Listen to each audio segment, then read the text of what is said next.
श्री कृष्ण जन्माष्टमी 2023 में कब है, कब मनाएं? 6 सितंबर को मनाएं या 7 सितंबर को मनाएं या 8 सितंबर को मनाएं? आज की वीडियो में ये संशय दूर होने वाला है।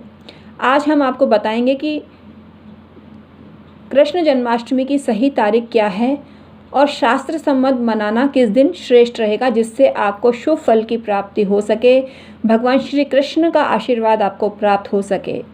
Hi everyone, my name is doctor Uma Shri. मेरे चैनल में व्यूवर सब्सक्राइबर आपका बहुत बहुत अभिनंदन है। आप यूँ ही प्रोग्रेस करते रहें, यह ब्लेसिंग्स देते हुए आज का वीडियो शुरू करती हूँ। जानकारी पसंद आए तो लाइक करें, शेयर करें और कमेंट सेक्शन में जय श्री कृष्ण और जय श्री राधे राधे अवश्य प्रेषित करें। हमेशा आप ओम नमः शिवाय और जय माता दी बोलते हैं, कमेंट में लिखते हैं, वो तो आपको बराबर से करना है। मित्रों, जन्माष्टमी के दिन आपको श्री कृष्ण की पूजा विधि किस तरह से करने हैं, इस पर हमने अनेक वीडियो बनाए हैं जो आपको फ़ायदा पहुंचा सकते हैं। लेकिन एक काम ऐसा है जो इस दिन करने मात्र से ही आपको लाभ होता है और वो काम आपको अवश्य ही करना चाहिए। श्री कृष्ण जी का ध्यान करें इस दिन और श्री कृष्ण जी को प्रणाम करें, क्योंकि भगवान श्री कृष्ण की कृपा होने पर साधक को बिन मांगे ही सब कुछ सुख वैभव प्राप्त हो जाते हैं।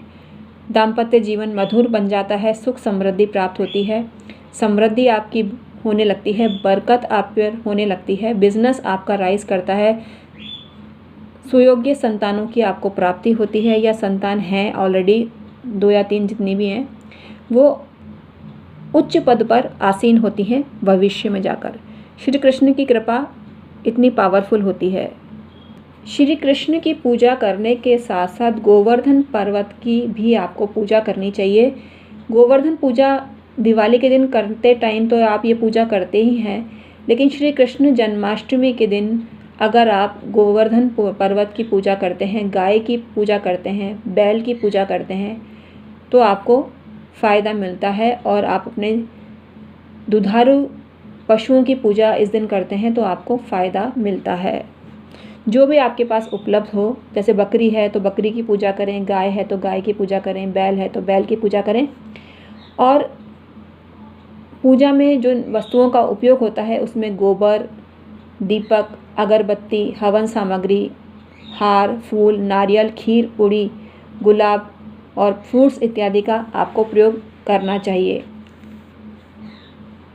इस दिन चुगली नहीं करनी चाहिए। जो मनुष्य इस दिन चुगली करता है श्री कृष्ण जन्माष्टमी के दिन, उसको नरक की यातना झेलनी पड़ती है। इस दिन भगवान श्री कृष्ण और राधा का मानसिक जाप करें और मुंह से बोलकर राधे राधे बोलें, श्री कृष्ण जगत गुरु बोलें तो आपको फ़ायदा होता है। श्री कृष्ण के 108 नाम जपने से भी आपको फ़ायदा मिलता है। श्री कृष्ण के 108 नाम आपको YouTube पर आसानी से मिल जाएंगे। जिनके दाम्पत्य जीवन की मधुरता ख़त्म सी हो गई है, वो बेडरूम में राधा कृष्ण के युगल स्वरूप का चित्र लगाएं तो उनका प्रेम कई गुना प्रगाढ़ता को प्राप्त हो सकता है। श्री कृष्ण भक्तों के मार्गदर्शक हैं और जो भी उनको विराट स्वरूप में पूजता है, उनकी परेशानियां कम होती हैं, कठिनाई दूर हो जाती है। श्री कृष्ण जन्माष्टमी की पूजा मध्य रात्रि को श्री कृष्ण के जन्म के टाइम पर की जाती है और इसके लिए आपको उस स्थान की साफ़ सफाई कर लेनी चाहिए, शुद्धि प्रक्रिया कर लेनी चाहिए और छोटा सा स्वास्तिक बनाइए तो आपको लाभ होता है। श्री कृष्ण की लड्डू गोपाल स्वरूप की पूजा कई घरों में की जाती है, तो आप लड्डू गोपाल के बाल स्वरूप की पूजा करते हैं तो आपको फ़ायदा मिलता है। श्री कृष्ण जी को पोशाक अर्पित करनी चाहिए और पोशाक पहनाने का भी विधान है। जो लोग भक्तगण हैं, लड्डू गोपाल की सेवा जिन्होंने ले रखी है, वो विधि विधान से सेवा करके लाभान्वित होते हैं। श्री कृष्ण भगवान को माखन मिश्री का भोग लगाना चाहिए। बाल रूप की पूजा करिए, आपको फ़ायदा होगा। बाजोट पर अगर आप लाल वस्त्र बिछाते हैं और उस पर पीला वस्त्र बिछाते हैं तो आपको फ़ायदा होता है, आपकी मनोकामना पूर्ण होती है। मोर पंख भी इस दिन पूजा में रखना चाहिए। पूजा में जल का लोटा रखना चाहिए और आपने जो सप्त धान्य की ढेरी लगाई है उस पर शुद्ध घी का दीपक जलाना चाहिए। इससे आपको फ़ायदा होता है। पंच पल्लव भी पूजा में रखें, इससे भी आपको फ़ायदा होता है। पान के पत्ते भी अगर आप पूजा में रखते हैं तो आपको अच्छी रिज़ल्ट देखने को मिलते हैं।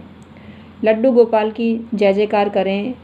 और आपको पता है खीरे से लड्डू गोपाल का जन्म माना गया है, तो खीरा भी आपको रखना चाहिए और खीरे से जन्म उनका दर्शाना चाहिए। झांकी का बहुत महत्व है, तो झांकी भी आपको सजानी चाहिए। इस दिन झूले में जो लड्डू गोपाल का है स्वरूप, उनको झूला अवश्य झुलाना चाहिए और अपनी मनोकामना झूले को टच करते हुए बोलें, आपके जीवन में सुख, समृद्धि और पैसे की बरसात ऐसी होगी कि दुनिया देखेगी।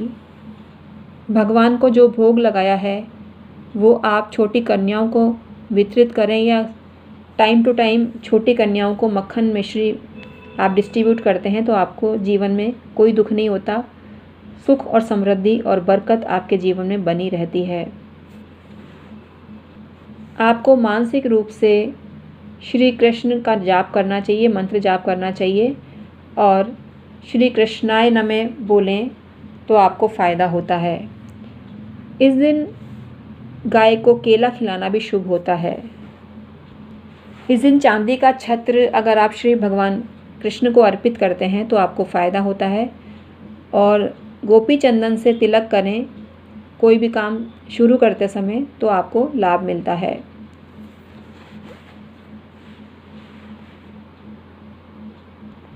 श्री कृष्ण जन्माष्टमी के दिन श्री मधुराष्टकम का पाठ अवश्य ही आपको जपना चाहिए। श्री कृष्ण चालीसा पढ़ें, इस दिन आपको लाभ होगा। श्री कृष्ण गायत्री भी पढ़ना फ़ायदेमंद होता है। तुलसी की माला प्रयोग में लेनी चाहिए। तुलसी दल अवश्य अर्पित करना चाहिए श्री कृष्ण को। पंजरी बनानी चाहिए, इस दिन पंजरी का भोग लगाना चाहिए। और इस दिन मेवा पाक भी बनाया जाता है जिसमें ड्राई फ्रूट का प्रयोग चाशनी कोटेड किया जाता है और उसको भोग में लगाया जाता है। चरणामृत भी बनाना चाहिए। चरणामृत में तुलसी बनाएं, तुलसी डालें, फिर तुलसी डालकर चरणामृत बनाते हैं तो वो बहुत पावरफुल हो जाता है। पूजा के अंत में आपको श्री कुंज बिहारी जी की आरती करनी चाहिए। कुंज बिहारी जी भगवान श्री कृष्ण का ही स्वरूप है और उनकी आरती करने से आपको लाभ मिलता है।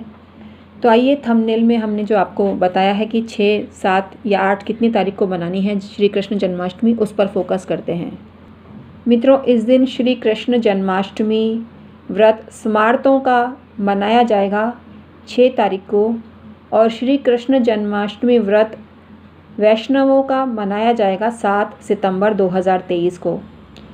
तो आपको जो मान्य है, जिसकी आपको मान्यता है, उस हिसाब से आप मनाइए। वैसे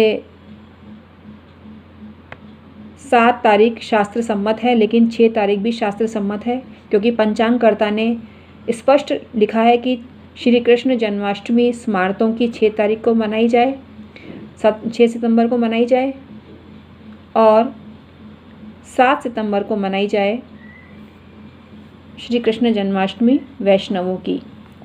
आपकी जानकारी के लिए बता दूं कि रोहिणी नक्षत्र का विशेष महत्व है श्री कृष्ण जन्माष्टमी में और रोहिणी नक्षत्र 7 सितंबर को है, तो आपको इसका पालन करना चाहिए। और उदया तिथि में रोहिणी नक्षत्र विद्यमान है, तो रोहिणी नक्षत्र में श्री कृष्ण की पूजा करना श्रेष्ठ होता है। आगे हम आपको फोर्स नहीं कर रहे हैं। आप जिस भी संप्रदाय में बिलीव करते हैं वो सभी अच्छे हैं, शुभ हैं, हम ऐसा मानते हैं। आप जिनको मानते हैं उसी हिसाब से आप